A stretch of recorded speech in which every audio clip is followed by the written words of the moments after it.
Hello there, folks. Sorry to arrive late to the party. I was taking a nap. Let me turn this heater off. Yeah, I was napping. I got home from work early today, and so I'm a little bit more relaxed, tired here today. How are y'all doing? It's good to Robert, power nap, brother. I did. I got me a power nap. Now I'm hungry. I got issues tonight, folks. I'm telling you what. So I have several things to share. I've got 4 comments, and I have a question. Let me get some cheese or something. Yeah, I need to nibble on something. So I've got 4 comments and a question, and I know y'all will be jumping on and sharing some questions and comments as well. So the first thing I wanted to share, and this will be the photo that's on this particular recorded version of the live stream, and it was my anniversary date of April 26th. Thank you. I got little cheese slices, snacks. These aren't cheese sticks. These are like little cheese squares. But one of the things that I did was I went to the restaurant, Charleston's, where 2 years ago on that date, I just had my heart ripped out and my mind shattered, my heart shattered. And so that my fiance took a photo of me just sitting there. And of course, when I sat down, I just started crying. And the waitress needed to be shooed away for a little bit. But after a while, it didn't feel like 2 years ago. And hey, I know your name. It felt, I thought I might be able to go there after 2 years and feel joy, and I just felt profoundly sad.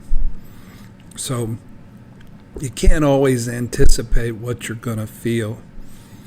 But towards the end of the lunch, it was lunch instead of dinner, sideways in the highways. I did this video. Hey, how's it going, brother?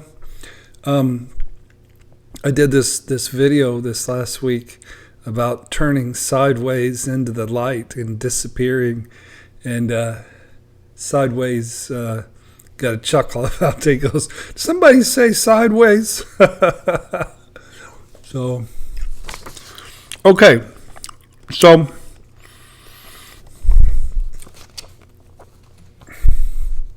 Giselle, hi. Suzanne, oh hi. How's your eye? I know, Suzanne. And Ginger, I found a loving, caring, honest, and faithful future wife. I did. I wasn't really looking for one, but sometimes God presents wonderful things. So surgery went well. Good. I'm glad. So thank you. Congrats, champ. Robert's my man. So the other thing that's going on is I'm a little bit sad because my nature is to trust people.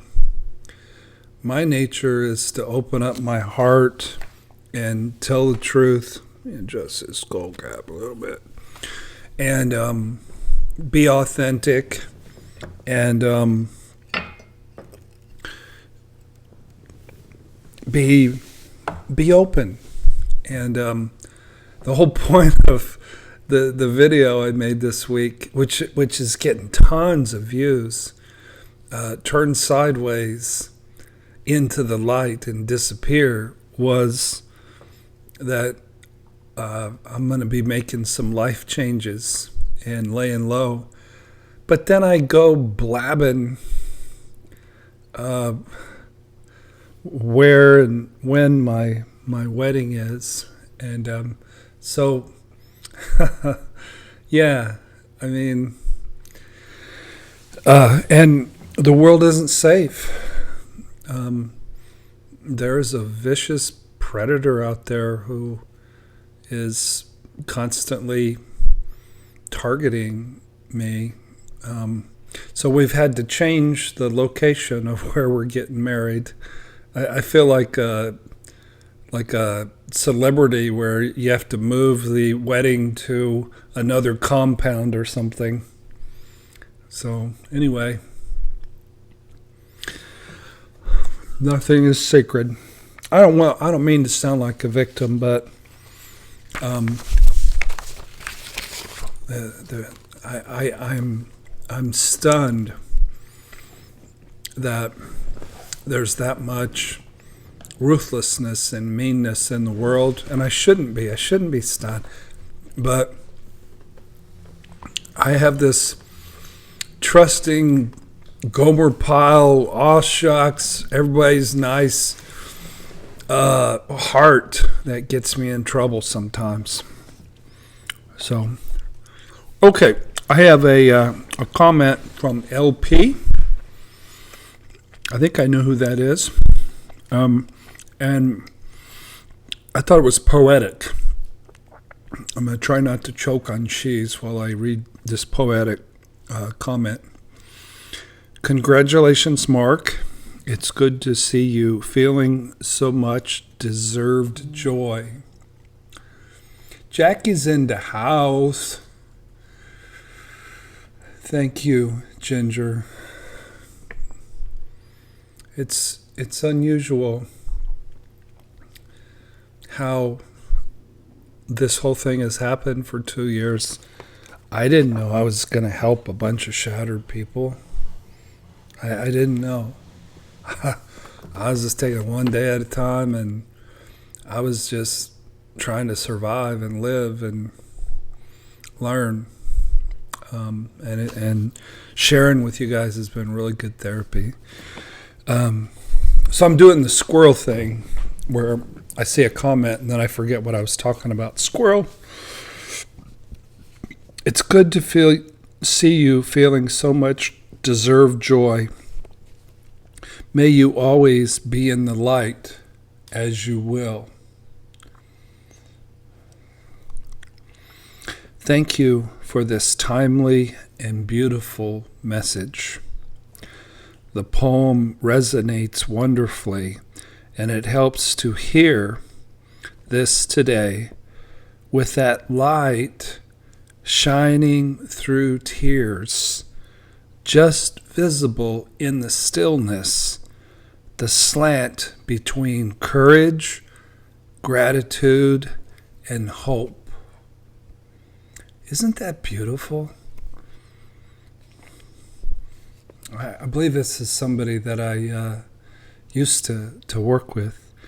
The poem resonates wonderfully, and it helps to hear this today with that light shining through tears, just visible in the stillness, the slant between courage, gratitude, and hope. I just thought that was beautiful. I thought that was more beautiful than the the poem that she was describing. That's good stuff. Okay. This is a comment from CC. This last couple comments I didn't get people's permission to use, so I'm not going to use their name, and I hope they don't mind, but they were good things. Yeah, we need hope. Hope's a good thing. So CC says, this is about a previous video. I interpreted the lines in the poem Journey about the icy fingers tearing at the foundation, the breeze being the words of hate and resentment from people who make you feel selfish for even thinking you deserve a better life than they have. It's too late because this reality is already dark and I am already melancholy, and where I'm at already is misery. They are empty words when you know you don't deserve this life. The icy wind only makes one sadder, ultimately by the pain it's going to be to not only leave the people you love, but to realize that they have been transformed by this environment and by fear, that their fate in this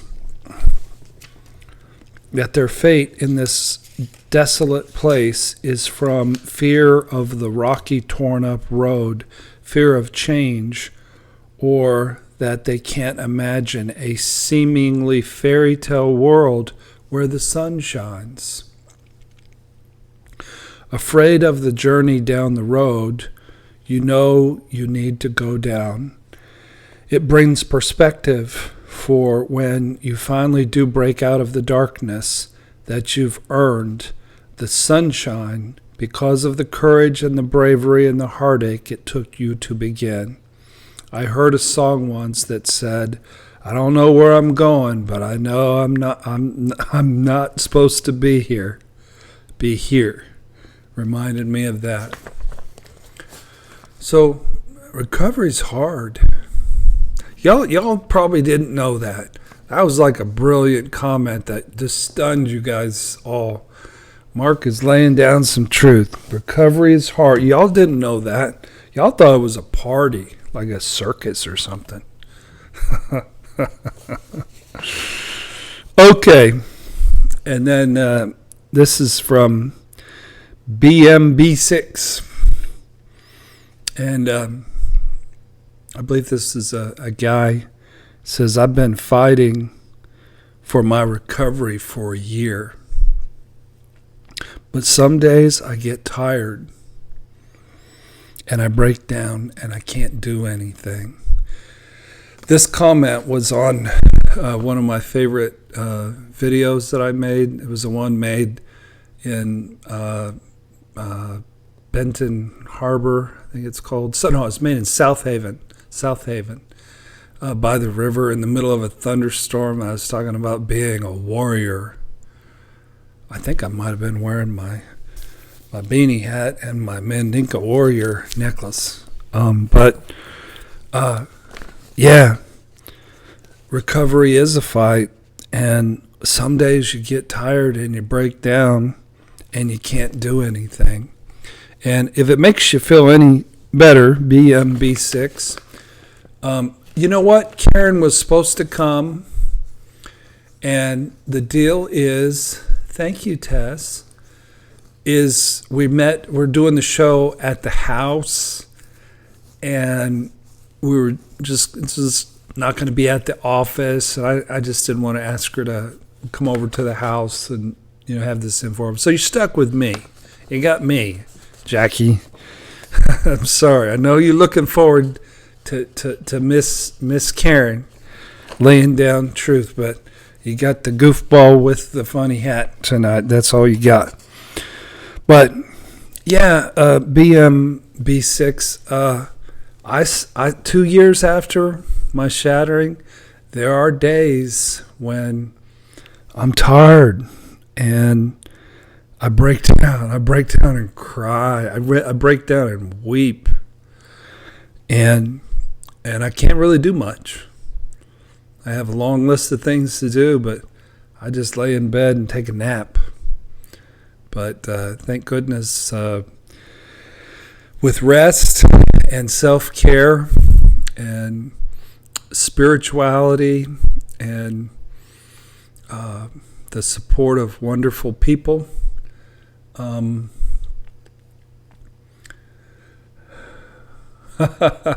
Jackie says we all always like Mark. Okay. Jackie's buttering me up just a little bit. All right. So, I got one more.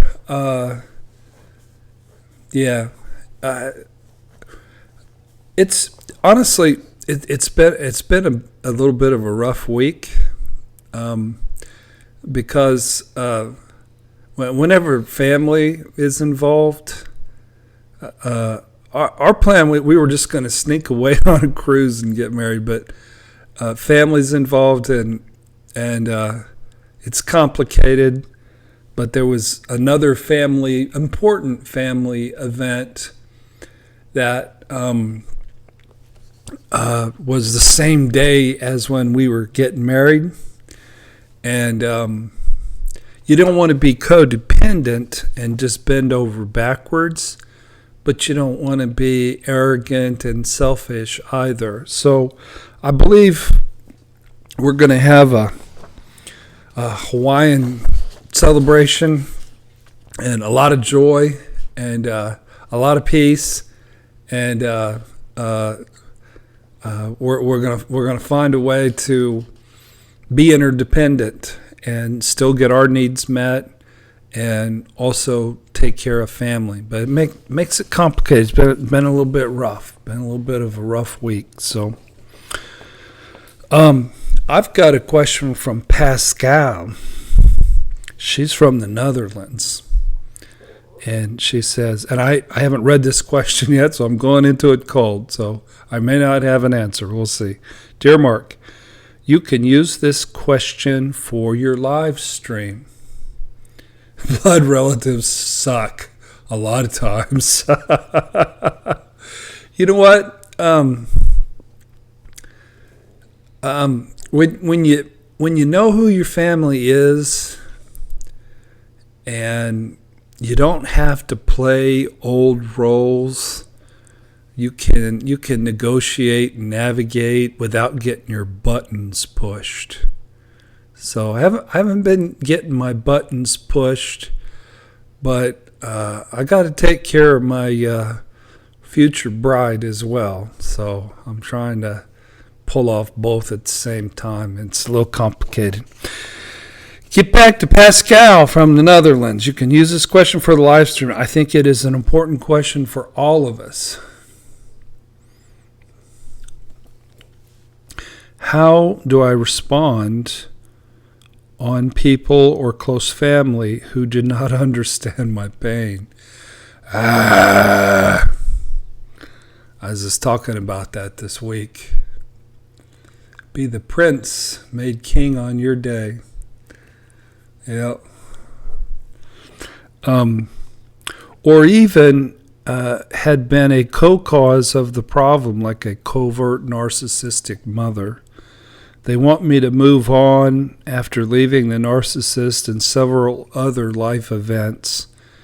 It is time to leave it all behind, they say. Yeah, fuck those people. So unempathetic and painful, and it makes me very angry. Makes me angry too, Pascal. In the last few days, I helped myself with these feelings of by self-compassion. Girlfriend is answering her own question without me having to jump in and comment, and it works. Thanks, Mark. Hear you soon. Greetings from the Netherlands, Pascal. Let's read that again, because she really answered the question better than I could. How do you respond to people or close family who do not understand your pain? Or even had it been a co-cause of the problem, like a covert narcissistic mother. They want me to move on after leaving the narcissist and several other life events. It is time to leave it all behind, they say. Hi, Ellie. Thank you. So unempathetic and painful, and it makes me very angry. In the last few days, I helped myself with these feelings by self-compassion, and it works.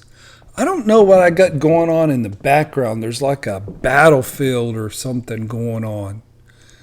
So it fits the theme of us being warriors. Look at that. We've got battle going on.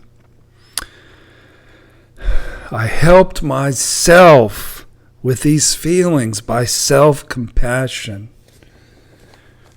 Yeah, I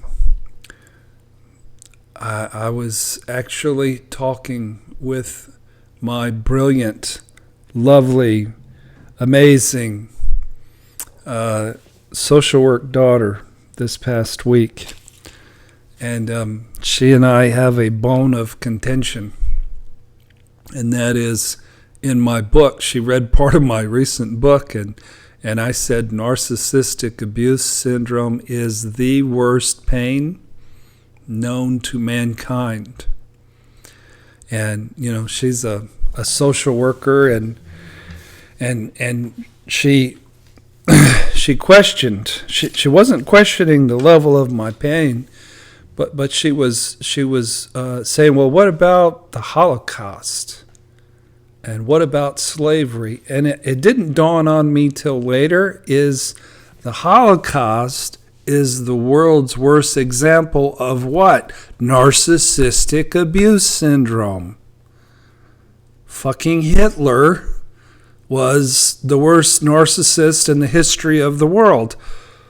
Trump might catch up to him someday. He's a battler, but the Holocaust was narcissistic abuse. Slavery was narcissistic abuse. Okay, we got a question from Kelly. We'll get to that in just a little bit here, Kelly. So my daughter's position was, who are we to say that our pain is worse? And it's just anybody that's gone through it, we know how much pain it is. What I told my daughter is, I've been a therapist for 30 years, and I've worked with a lot of people in pain. And in those 30 years, at least in the sessions, I never had a client in 30 years who exhibited even a fraction of the pain that I felt. I mean, maybe they did at home and they didn't talk about it in their therapy sessions, but nobody lost 53 pounds and had their hands shaking and pain in their heart and, 47 other symptoms of narcissistic abuse. So I finally, Suzanne D has a comment. Hey, Sammy. What's up, dude? I finally just sort of agreed to disagree, but it didn't hit me that the worst case of narcissistic abuse has to be the Holocaust, where this horrific narcissist madman took out his hate upon so many people and abused them and killed them. Malignant narcissist crushes and tries to destroy. You're right about that. Okay, Jackie, What's wrong, Mark? He looks unhappy. I just woke up from a nap, and I've had a rough week. Putting together a wedding quickly, it turns out it's a lot of work. And I'm trying to sell a house and buy a house at the, when do you get to meet my beautiful fiance? Next week. We're taking a mini 3-day honeymoon, and we'll probably do the show next week. I'd say there's a good chance we'll probably do the show, and then she's going to do the show with me every week from here on out. So, to be revealed. But no, I'm not so much unhappy as I'm tired, and I've had a painful week. My lovely fiance and I had never had any conflict at all, because she's not a psychopath, and she's sweet as pie, and but with all the family goings on and all the pressure, we actually got to practice healthy interdependent conflict, and we did real good. There was no yelling, there was no cussing, there was just struggling through and being authentic and hearing each other and respecting each other, and we got through it, but it was hard. So, Jackie, that's what's going on. That and this continued foolishness by a really mean person. It's been targeting Family Tree. We have a question from Kelly. Kelly asks, why would a mother play one daughter against another daughter, even on her deathbed? Because it's fun. Because she wants to. Because it serves her purposes.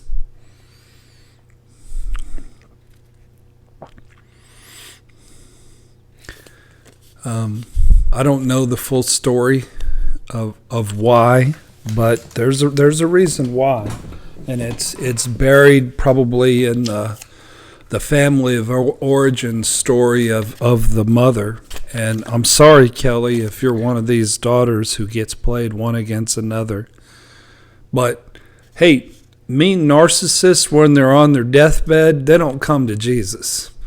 There's still some mean ass narcissists. They're just soon to be dead mean ass narcissists, you know.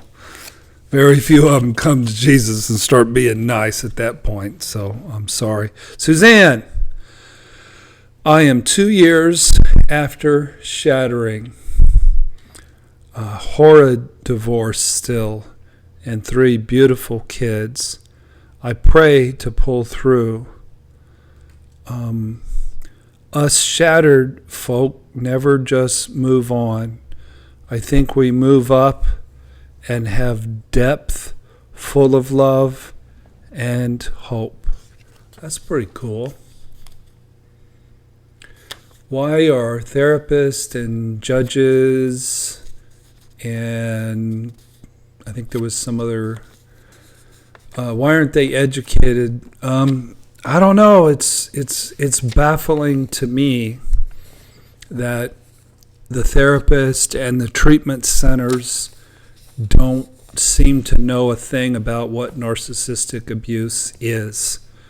In researching trauma and PTSD, the top 10 reasons for PTSD that are listed, none of them have to do with people abused. I didn't see who it was, but somebody got abused in the name of Jesus. That sucks.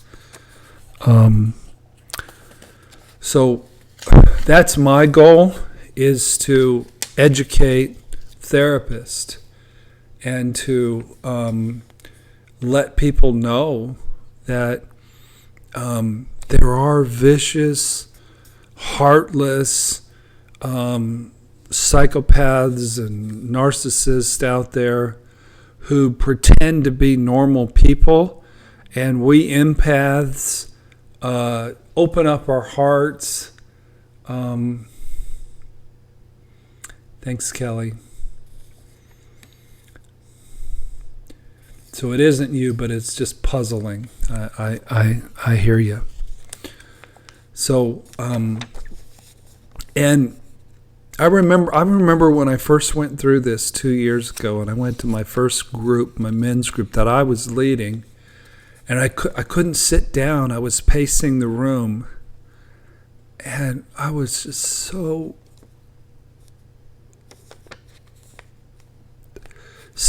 filled with pain. And instead of empathy, I got guys trying to shut me down and be aggressive and mean. I think part of the issue is we're so raw. We're so raw that we're not the most diplomatic folk at that time. And so I was down at one point about 2 or 3 months in to my shattering. I was down to about one friend. I had even alienated my best friend of, 27 years. Because I was difficult to get along with. I'd alienated my daughter. But part of what sets you off is just the complete lack of understanding and the minimizing of your pain. It makes you crazy. All right. So thank you for that comment, Suzanne. I think we move up and have depth, full of love and hope. Well, that's what I'm doing. I'm getting some good love and a whole lot of depth. More depth than I ever bargained for. Why aren't judges, therapists, and attorneys not schooled in narcissistic abuse? There's nobody really to school them.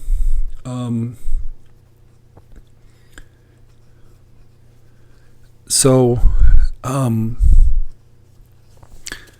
it's up to us, the people that know about this, to just keep on sharing about it. And if you have friends that are going through narcissistic abuse, then send them videos of the people that are making good videos. And eventually it'll be, I believe, that in 2 or 3 years, this concept of the severity of the trauma that happens in romantic relationships will be more understood. And I'm going to write a lot of books about the subject. I tell you what, the next book's going to be a novel, but it's going to be about narcissistic abuse. And I'll take little stories from y'all, because the hero is going to be a young woman who's going to be a badass warrior.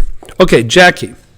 Mark, will you still be doing your life coaching, or are you heading to retirement land?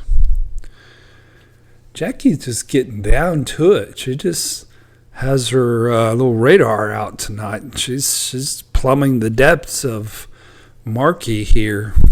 Honestly, I've put a little bit of thought into retirement, altogether retirement, and just writing books. But you know what? I don't think I'm going to do that. I'm gonna still do my thing and be available for people. I just love it too much. I love the work too much. And there are some days where I just feel too broken to do it. But Mitchie, What's up? There are days when I think about just getting up on the beach and holding hands with my new wife and walking down the beach with our dogs, or jumping on the back of that Harley. But so Jackie, no, I'm going to write a lot of books. I'm going to make a lot of videos. And if people want to consult with me as a life coach, they can do that if they wish. Jackie has another question. Do narcissists set you up to watch you fall? To watch your fall? I wouldn't say it like that, Jackie. I say it like this. We set ourselves up. There's no narcissist that's smart enough to bring us a great deal of harm without our full cooperation and support. The last three narcissistic women that really took a bite out of me, I signed up for every one of them. And my mommy radar was honed in, and I had no clue that these women who seemed nice and seemed romantically interested hated me and were dangerous, vile, disgusting people. I had no clue. So I think we set ourselves up to fall, Jackie, is the truth. Whenever I feel victimized, I go stand in the mirror. Where is Mr. Pauly? Somebody's wanting. He's sleeping. Mr. Pauly's sleeping. Sorry. I go look in the mirror and I have a meeting with that guy, and say, dude, how did you let this happen? What about psychopaths? Well, if you're walking down the street and a psychopath comes up and shoots you, I'd say you got victimized. But my experience has been, even with psychopaths in our personal lives, we don't recognize them for who they are. We don't pay attention to the red flags. We don't pay attention to our intuition. Something in us that's unresolved from the psychopaths that raised us draws us to them. We open up our hearts, and then they reach in and grab our hearts out and eat it. And we had something to do with that. So even psychopaths cannot destroy us. And the healthier we get, the safer we get. Okay, Nadia. Is it common for a narcissistic mother to abandon her children and then expect them to take care of? Fuck her too. I know some of you guys don't like me using the F-bombs as much, but maybe I'm a little cranky tonight. Evidently, I've been dropping F-bombs. Seriously?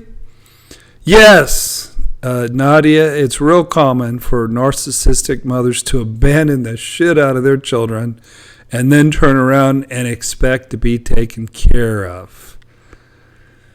And you know what? If you were blessed with a loving parent who gave and gave and gave and gave to you, then when they get old and they get sick, it's not a chore to take care of them. It's a joy. It's hard. It's a chore, but it comes from love and joy. But so many codependents and empaths didn't get anything from mom and dad. So, and then mom and dad, manipulate with guilt, and then you feel stuck in that dynamic. And, I keep mentioning David White's poem, where he says, anything that doesn't bring you alive is too small for you. And If something is sucking the life out of you, it ain't bringing you alive, and it's too small for you, and you need to let go of that world and only be in the world that you truly belong in. I'm all out of questions and comments, so does anybody know any good jokes? We have some coming. So yeah, this wedding, Mark, is there usually a black sheep and a golden child in each family? There sure was in mine. Yeah, there usually is. There usually is a black sheep and a golden child. I was more the lost child. I was the child who was quiet and shy and alone. Kelly's making a bid for the MVP question asker tonight. Yo, what's up, Lance? Yo. Hey, Lance. Sorry I didn't respond to your poetry that you sent. It's been a crazy week for me, and I just have fallen behind on my correspondence. So sorry about that. I'll try to take a look at that. Why can I not see what is going on right under my nose? And I'm always get smacked when it happens. Kelly, I can help you with that. So here I was. I'd been a therapist for 22 years, and I'd written books on abandonment, and I pick a woman who was a monster. She was a horrific monster, and it was right under my nose the whole time. But you know what? We don't make decisions in romance based on being 50-something years old or 40-something years old.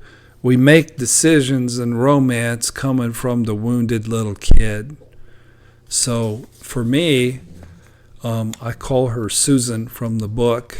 It was right in front of me that she was a monster, and just somebody who nobody liked and everybody knew was trouble. Nobody knew how evil she was and how much trouble she was. But I was coming from my little wounded kid. Yeah, Lance, we started late because I was taking a little nappy. So sorry about that. Okay. Kelly's killing the questions. So, Jackie, why is there usually a black sheep and a golden child? You know what? I have met the woman who wrote the book. The best book written on family roles is a book called Another Chance. And the author of Another Chance is Sharon Wegschieder-Cruse. And she is the founder of OnSite. She since has sold OnSite to an excellent young man named Miles Adcock. But Sharon Wegschieder-Cruse wrote this book, and she talks about the family hero. She talks about the scapegoat. She doesn't call it the golden child. She calls it the family hero. She talks about the lost child. She talks about the mascot. The mascots are usually the youngest, and they're cute as can be, and they're funny, and they need to be the center of attention. They tend to get spoiled. They tend to be enmeshed with mommy, and it can be really destructive. I don't know why, Jackie. I don't know why people settle into those roles. Thank you, Ellie. That's a really nice thing to say. I do love poetry. I love words, and I hope it helps people. So Wayne, hi, how you doing? Okay, so I'm out of questions again. The ratio, what is the ratio, 1 in 50 of narcissists?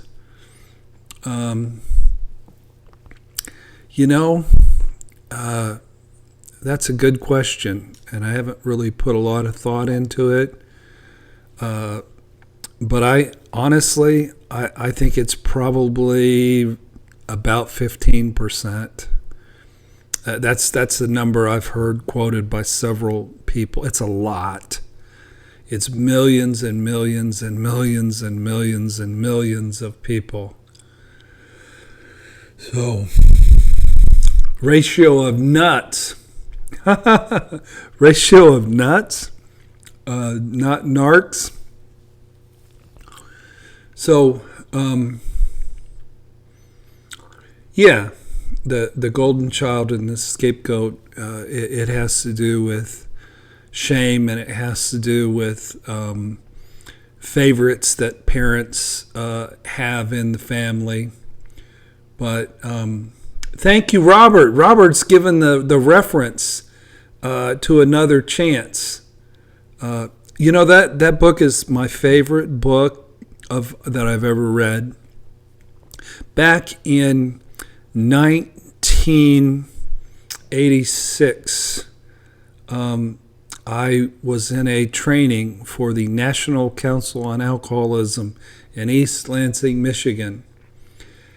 And I got that information from Sharon Wegschieder-Cruse about family roles, and that's how I got in recovery. So it changed my life to read that and go, oh, that's my older brother, and that's my younger brother, and that's my younger sister. And it made so much sense. And then last year when I was on site, I got to meet Sharon Wegschieder-Cruse, and I went up and I was sobbing and just thanking her. And I didn't have my book, but she did sign a card for me to keep, and it's a treasure for me and she saw me, and she saw my pain, and she saw my gratitude. So if you haven't read Another Chance by Sharon Wegschieder-Cruse, my favorite book in the whole world. I'm having trouble opening my water. I was playing basketball this week, and a guy threw a really hard pass, and I stuck my hand out, and it got my thumb. And Robert, it was an honor. She looked me in the eyes. She knew how much that book had helped me, and she was just filled with love. But I got a sore thumb here. Yes, Erica, another chance. You'll understand family roles better after reading that book. Mark has a boo-boo. I do have a boo-boo, and it's been hard to even open a bottle of water. But I'm still going to go play basketball tomorrow. Even if I can't hardly hold the ball, I'm still playing.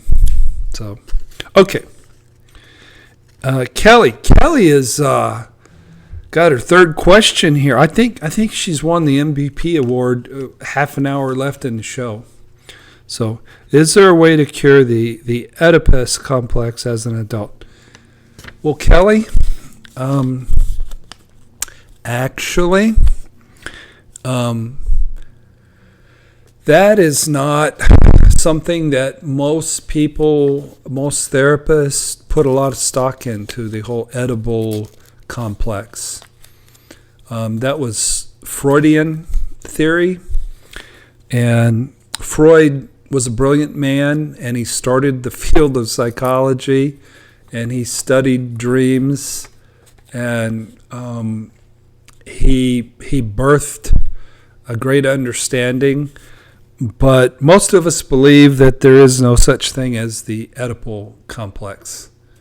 MVP.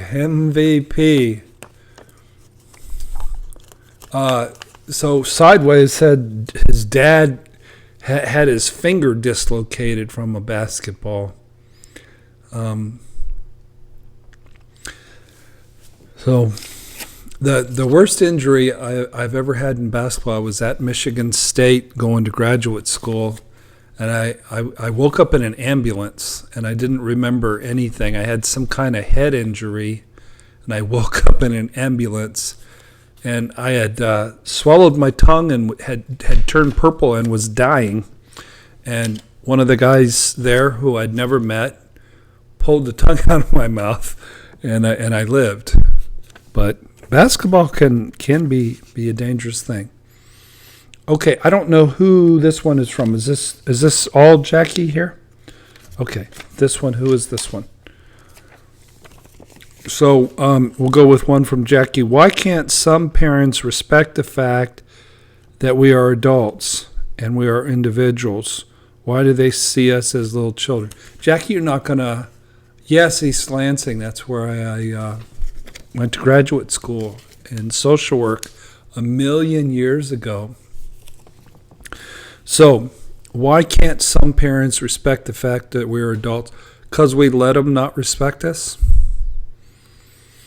And why do they see us as little children?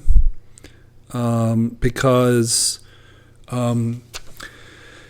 if somebody is disrespecting you, it's because they've been allowed to get away with it. And if we are assertive and strong and powerful and non-reactive, and we set boundaries with consequences, they'll know we're adults. But if they press our buttons and we then get reactive, it's so hard to get respect. How do you change? It comes with respecting yourself. If you respect yourself enough and you love yourself enough, you're not going to take disrespect from anybody. Not from anybody. Your integrity will keep you from doing that. And my favorite quote, and I hate to tell you what book this came from, but it's I'll give the quote first, and that is, truly powerful people, they don't explain their need to have respect. They just don't engage with people who don't give it to them. And that's by a book called Why Men Love Crazy Bitches. But it's a good quote, but probably the title of the book could have been a little bit. This is from Suzanne.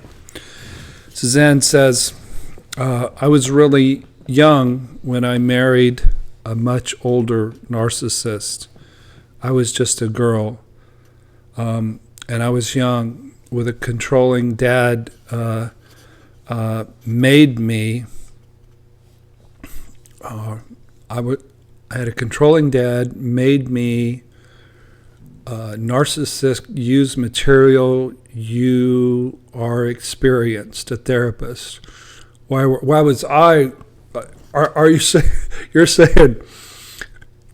Okay, I get what you're saying. You're saying you were young, you were raised by a narcissist, and there was this crafty older narcissist. You had a controlling dad, and I was a therapist and had written books, and I still got drawn in because who you're attracted to.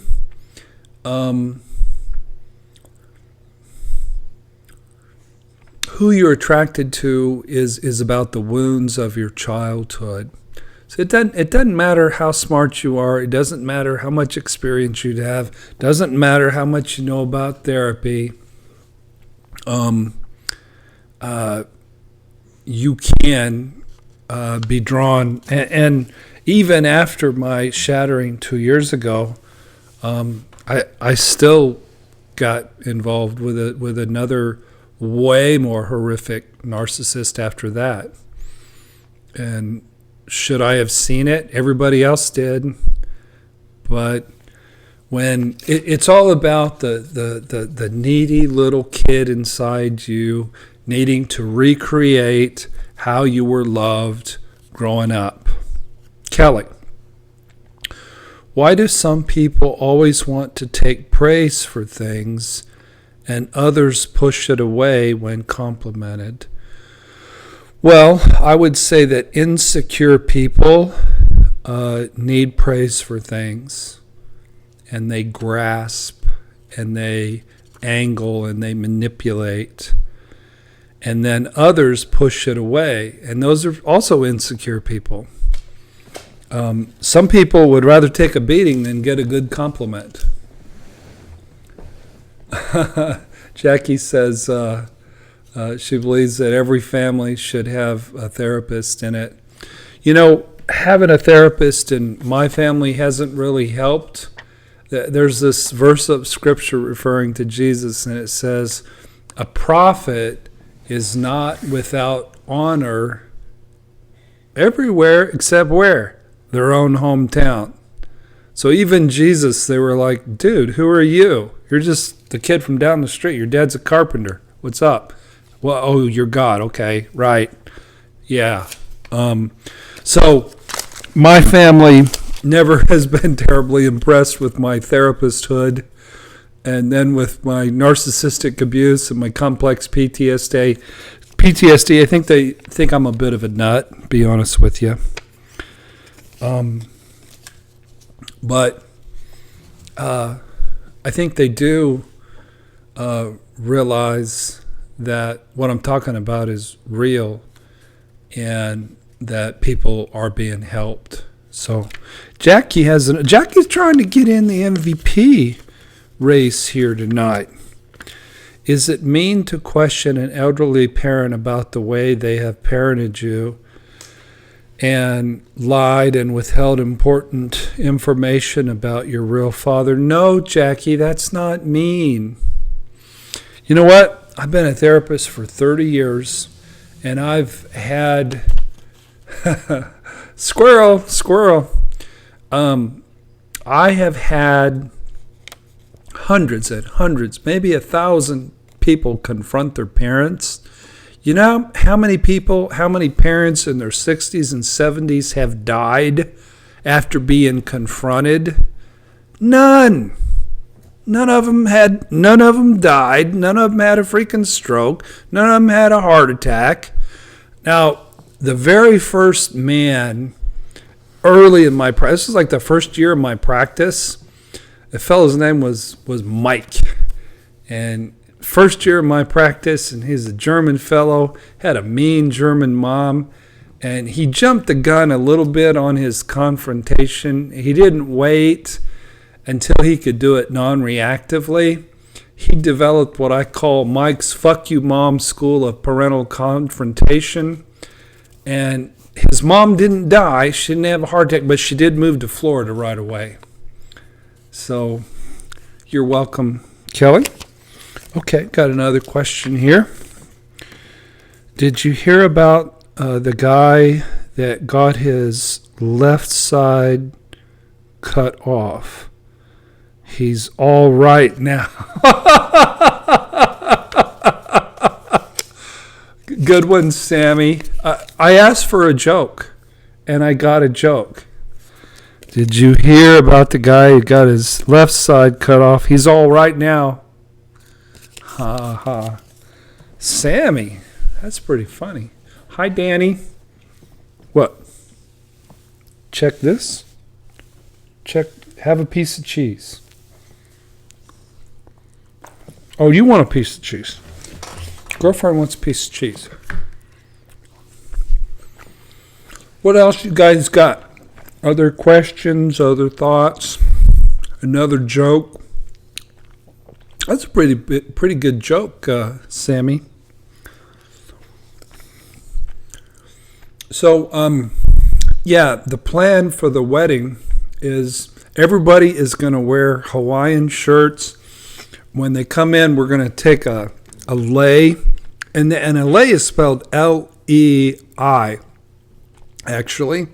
And we're going to put a lei on them, and we're going to have a lady playing a dulcimer, which is a beautiful instrument, beautiful music, and lots of yummy food.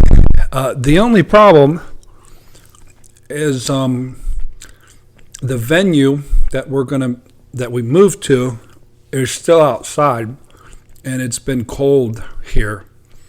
It's like May, and it's like 60 degrees, so that sort of sucks. So hopefully it'll warm up just a little bit, and definitely not rain. So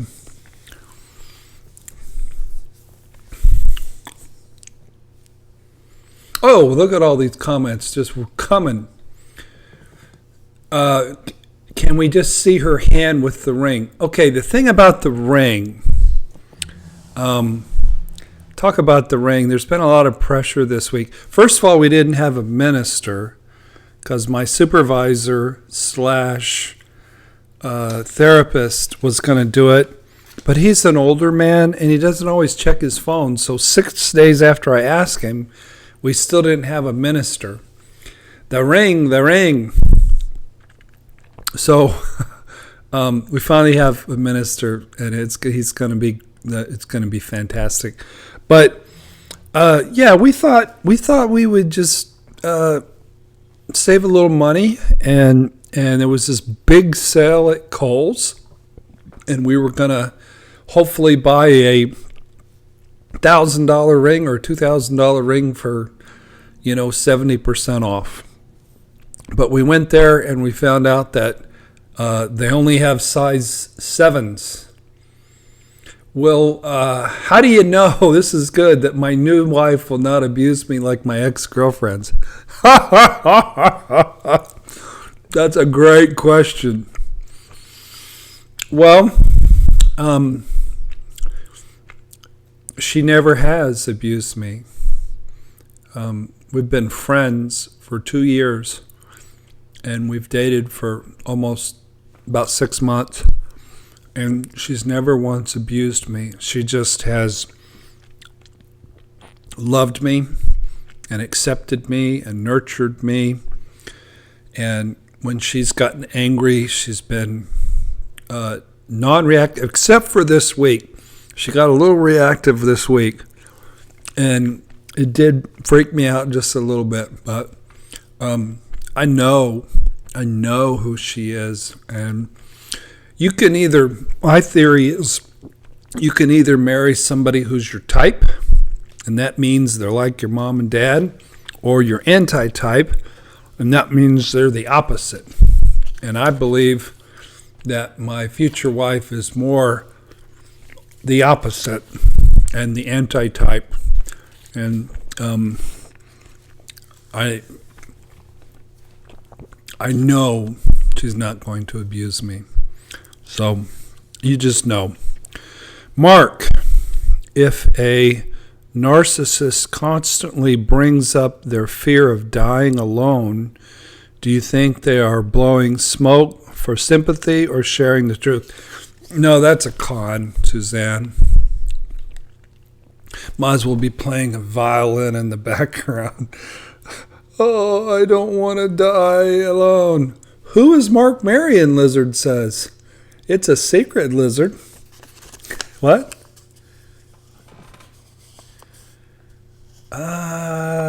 Next week. It's a secret, Lizard.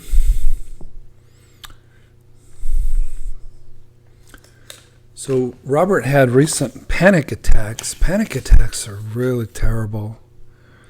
They're really terrible. They're awful. Yeah, this is a con job here. I don't want to die alone. Well, then don't be a dick then. How about that? There's a lot of mean, selfish, hurtful people who die alone, and they deserve to die alone because they don't know how to love, and they chase away their kids, they chase away their friends, they chase away their family, chase away their grandkids. This is from Sarah. Why do empaths get a lot of skin problems such as shingles? That's a really good question. I think that we tend to hold our feelings in our caretaking of other people, and our symptoms come out in our body. They manifest in our body, and many times codependents and empaths do have a lot of I'm hiding the Princess Bride. Yes, I am. So yeah.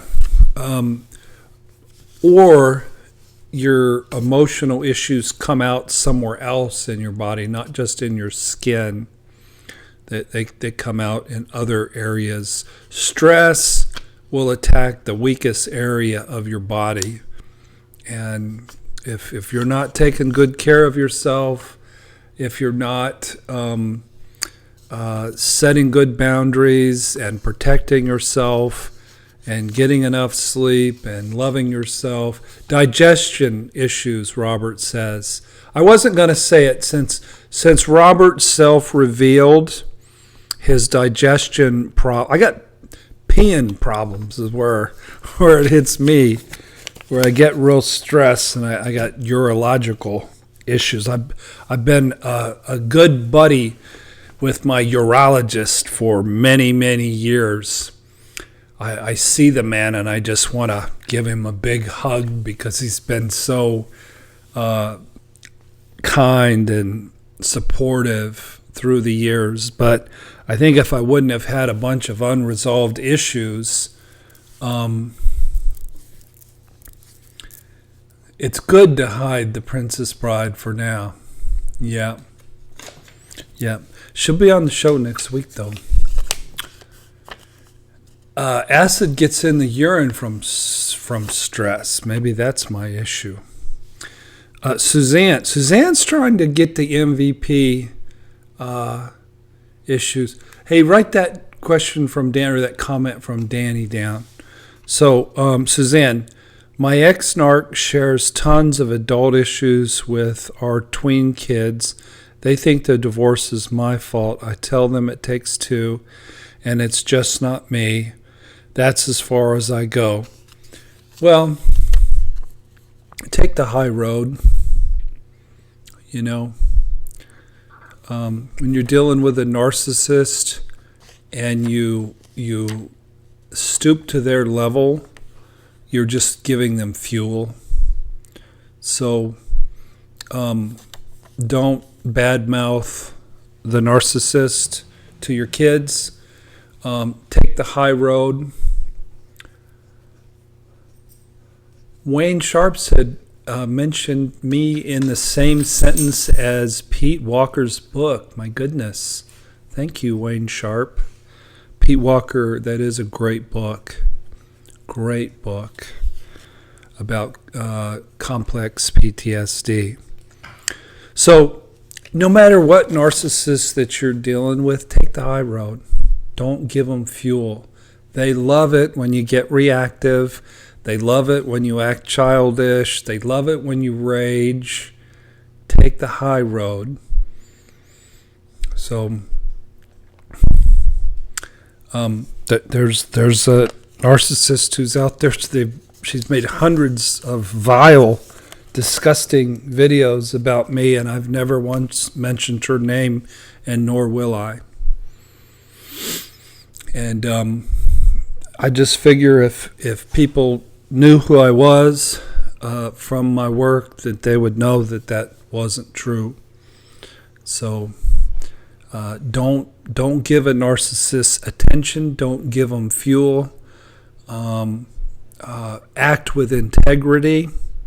Tell the truth, and don't be reactive, and don't vent and triangle. So I have a question coming. Give me what you got. We're having a cheese party tonight. I'm not going to be able to eat my dinner. I'm going to be so filled with cheese. Danny, this is a tough week for me. My narcissist ex has trial court on Thursday for beating me, and I might have to go there and make a statement in court. I'm sorry, Danny. The court system is designed to protect people, but when you're so freshly traumatized, just going and having to be a witness is very traumatizing. We'll be facing such a thing down the road, and it sounds just dreadful. So we're just sending you a lot of... Lizard has a question there. We'll get to your question, Lizard. So we just send you, Nanny, support and care. And sometimes in life, you just have to put one foot in front of another foot and do what's expected. As I've been winding down here in Indianapolis and selling the house, and I sure am looking forward to going to the beach and living in the new house.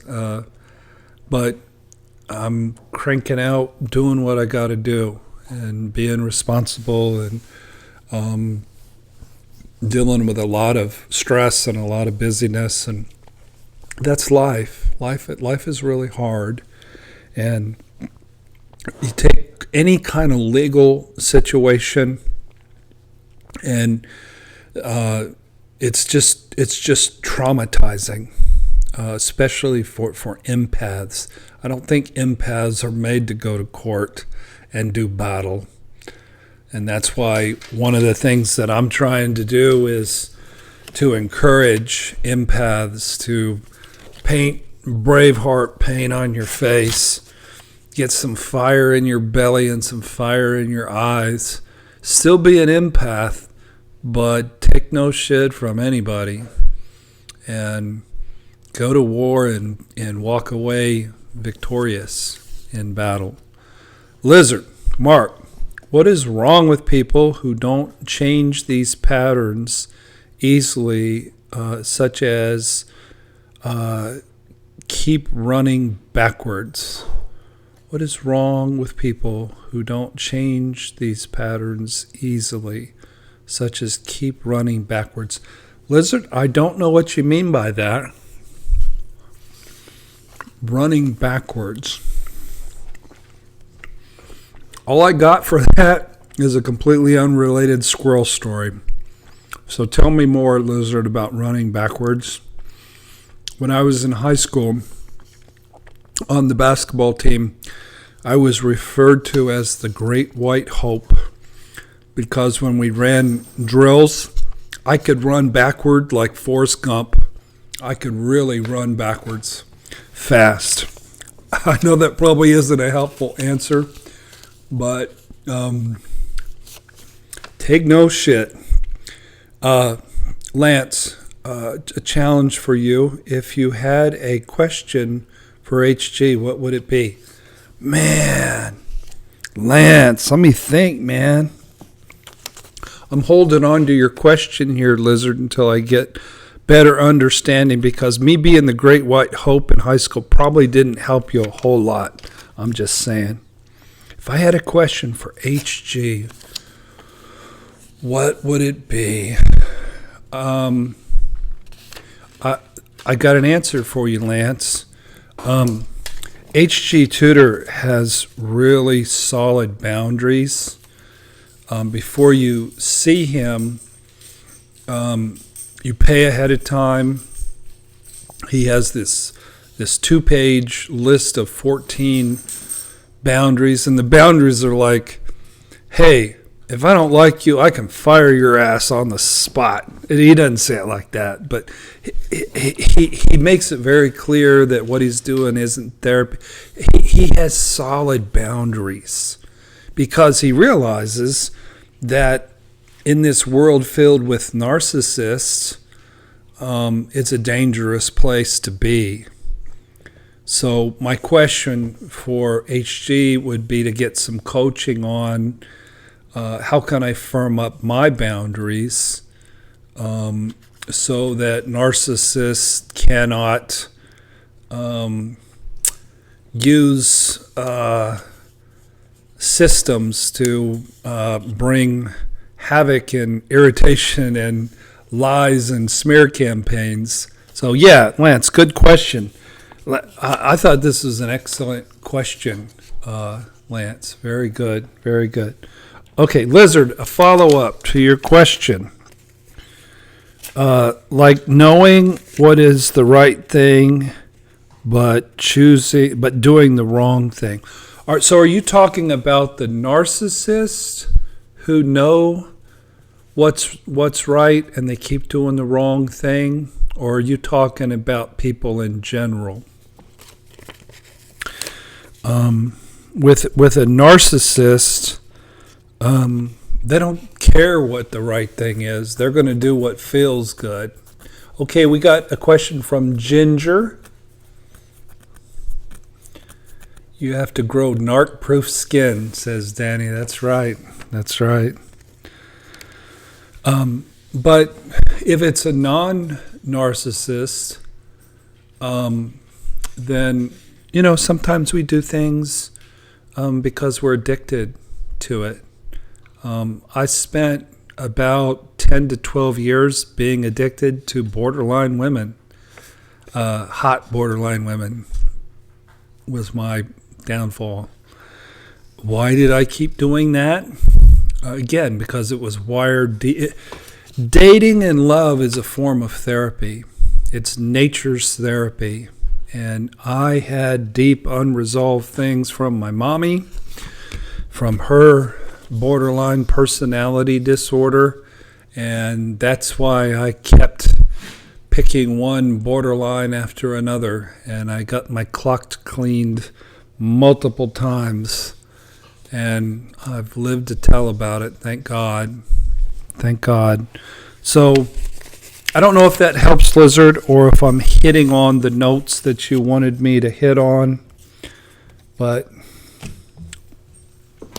that's hey, Mr. Polly's in the house. Polly probably wants some cheese or something. Polly, why don't you come up here, dog? Come here. Oh, he doesn't want to be picked up. Come here, baby. We're going to get Mr. Polly up here in just a little bit. I bet if I put some cheese up here, Dude, you want some cheese? I'm tempting Polly with cheese. Oh, he looks awfully interested in that cheese. Let's see if I can get him here. I like how you guys are giving advice to each other. Young man, you're going to have to earn your cheese and come up here and say hi to the people. All right, got another question here. No, come here. All right. Okay, we've got Mr. Polly in the house. Turn this down. Dude, say hi to the people. All right, now you get your cheese because you put up with this. Ow! He bit my finger. All right, Polly's eating his cheese. Polly's having a cheese snack. We are having a cheese party. So Mr. Polly is going to be the ring bearer, actually. We're going to have the best man and the maid of honor walk down the aisle with our dogs. So Annie D, there's a question there. Oh, we got another one, Ginger. Why does the man I was in a relationship for 3.5 years who discarded me last week after I reconciled with him the week before suddenly want me to attend counseling with me as soon as possible? Well, oh my goodness, you're going to get me on a roll here. Narcissists use counseling to empower themselves. And most therapists have no idea what they're dealing with, including me. 2 years ago, before 2 years ago, I didn't have a clue. And I made a list of my top 10 favorite male clients, and I've realized looking back that 8 of them were hardcore narcissists who were just manipulating me and conning me. So, he discarded you last week. Stay discarded, Ginger. There's nothing magical about going into a therapist's office. First of all, most therapists sort of suck. Let's be honest. They're not. Most therapists are not very helpful. Now, the fact that he discarded you after you reconciled, how did that feel? I mean, that had to really hurt.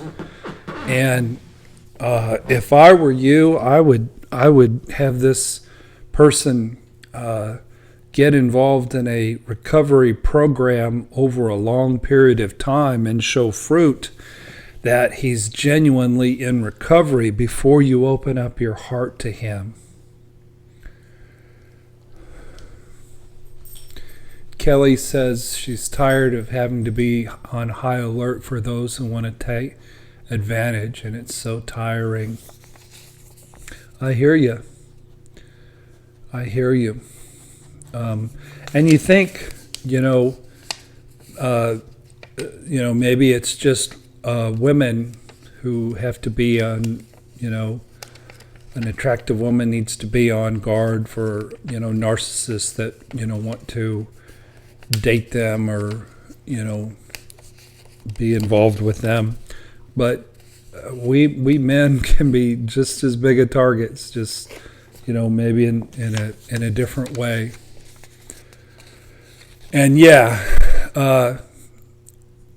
therapists who don't know what they're doing empower narcissists, and the most empowering thing for the real psychopathic woman that I was involved with for 6.5 years.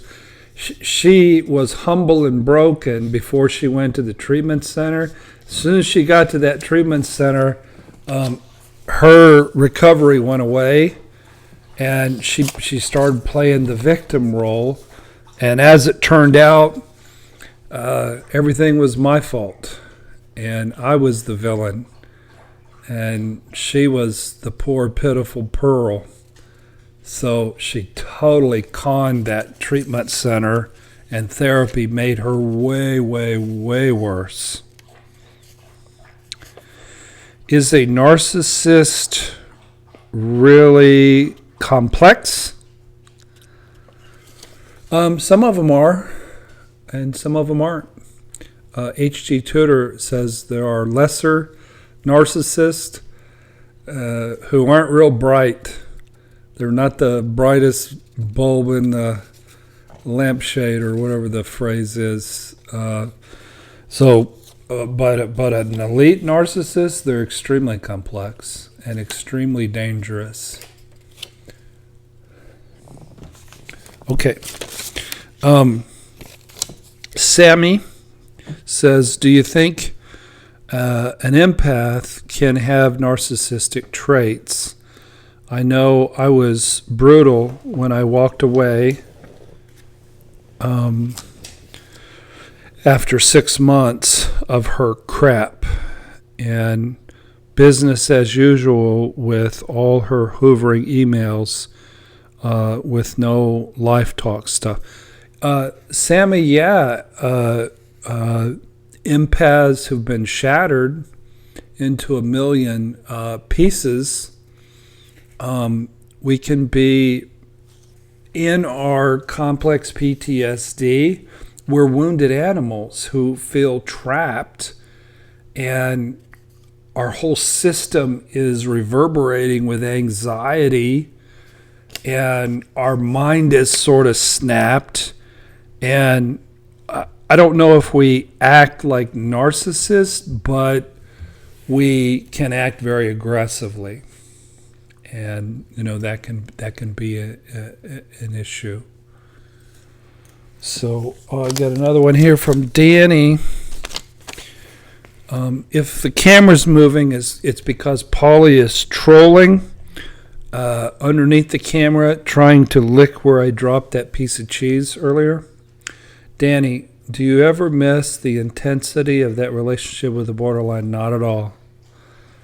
Dear Lord, not at all. Being in a relationship with a non-borderline has been a breath of fresh air. There's no drama. I know what you're talking about, though, Danny, because for years I needed the intensity. I needed the drama. But I don't miss it. Dear Lord, I don't miss it at all.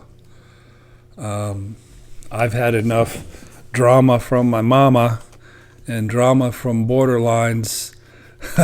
Sammy says, hell no. Hell no, he doesn't miss the drama or the intensity with the borderline. But I know it's an addictive substance. The anger, the drama, it really is an addictive substance. Do we have another question of sorts? Yes, we do. We are running out of time. We got about 5-10 minutes. Yeah, it's addictive like heroin. You're exactly right. Yes, Suzanne, when we're shattered and we're in survival mode and we're a wounded animal, we can be hurtful. For about 3 months after my shattering, I was a pretty intense, angry, hurtful guy. And it wasn't my nature, but I was just so shocked and so shattered and so broken and so angry. So Lizard says, I am not able to understand why I keep doing it, making mistakes. Fear is one thing, I'm scared. Oh, so Lizard, dude. So you were talking about people in general, and now you're really asking a question about yourself. So one thing I would say is stop shaming yourself and beating yourself up because you're doing the best you can. And oh my goodness, how many mistakes have I made? Financially, romantically, I've made a lot of mistakes, but I don't have shame about them because I know that I needed to go through these things to reenact the family of origin issues to heal me. So hold yourself accountable, find out what's true about yourself, but don't beat yourself up, Lizard. You're doing the best you can, and you are afraid. And fear is a real issue. People are talking about memory problems. Man, I struggled with that. I struggle with that still. Where I'll go to the gym and there's somebody that I've played basketball with for 10 years and I cannot remember their name. And simple words, sometimes I can't remember simple words, and it's embarrassing, but it is what it is. Wayne, do the courts even know anything about this stuff, or don't they care? Oh, you're going to get me on a rant. I think the court looks at behavior, and if you've been severely traumatized and you've acted badly, they don't care. They just care what you did. And my experience with any form of legal system is they're Barney Fife. They're just friggin' retarded. They have no friggin' clue. They're sort of clowns. They just really shouldn't be in charge of monitoring people with complex PTSD. They're a little Gestapo. They're a combination between Barney Fife and the Gestapo. Just people that shouldn't have power because they don't know what they're dealing with. Suzanne, good hearth fire in your belly. Take the high road. I feel I was enslaved by the narcissist, literally. How do I get thoughts out of my head? He acts like he owns me still, but we are no contact. When do the 50 symptoms stop? There's a lot of questions here. So having a good hearth fire in your belly is a good thing. Taking the high road is a good thing. I feel like I was enslaved by the narcissist, literally. Well, Suzanne, I'm sure you were, but it isn't about the narcissist. It's about your childhood. There's reasons why. You're welcome, Ginger. There's reasons why that you got into a relationship where you were enslaved. If you'd have been empowered by your parents and heard by your parents, you wouldn't have picked this knucklehead. How do I get it out of my head? Time heals. Time heals if you're doing your work and you're addressing the symptoms of PTSD in your body, and you're crying your tears and you're doing your EMDR and you're going to on-site. He acts like he still owns me. Well, that's up to you to set yourself free. And the more you own yourself, the less he owns you. And when do the 50 symptoms stop altogether? Never. I don't think they're ever going to stop. When do they get better to where you can be happy? I'm not quite there, but I'm pretty close, I would say. Pretty close. Polly is knocking things around. We're looking for more cheese. Suzanne, severely abused, sometimes become abusive. Hurt people. Isn't it survival mode, reactive behavior, a symptom of the abuse?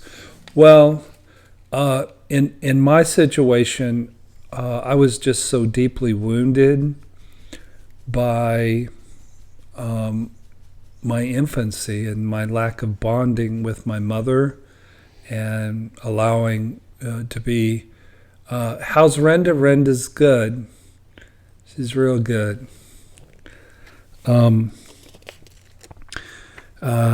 So that trauma was revisited as an adult, and basically what surfaced as a 55-year-old was a needy little kid.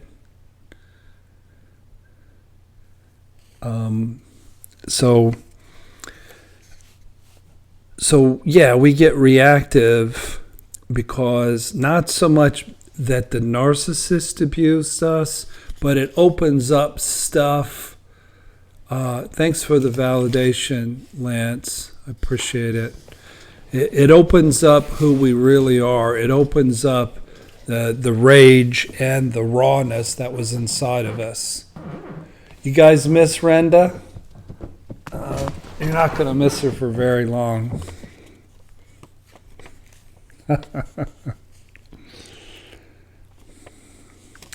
Okay. I'm so glad we had this time together to tell a joke and sing a song. Who is that? Carol Burnett? And then she pulled on her ear like that. I'm going to do that. I'm pulling a Carol Burnett. Jackie says, I knew it! I knew it! Oh, we got people outside. Dogs are carrying on. There must be prowlers in the neighborhood. Dear God. Woof, woof. The dogs are just showing off for y'all. Jackie, you got a lot of... is Polly moderate? Polly is moderating. You're welcome, Danny.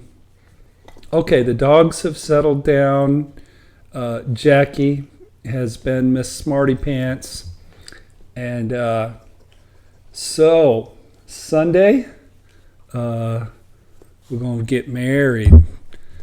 But we're going to do it somewhere where it's safe and away from here. So thank you. There was a narcissist outside, and the dogs were barking at the evil narcissists out lurking in our yard, no doubt.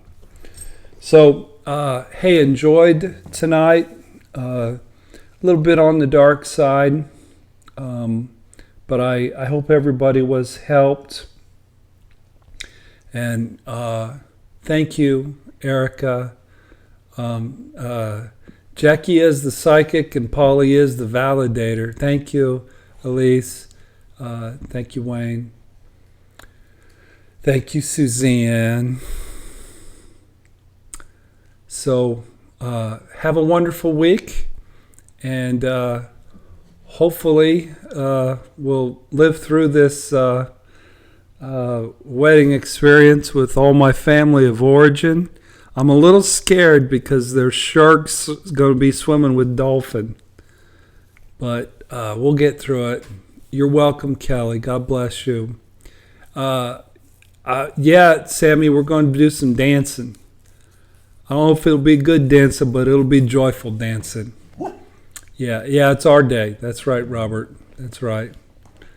May the 7th. Okay, you guys. Peace out.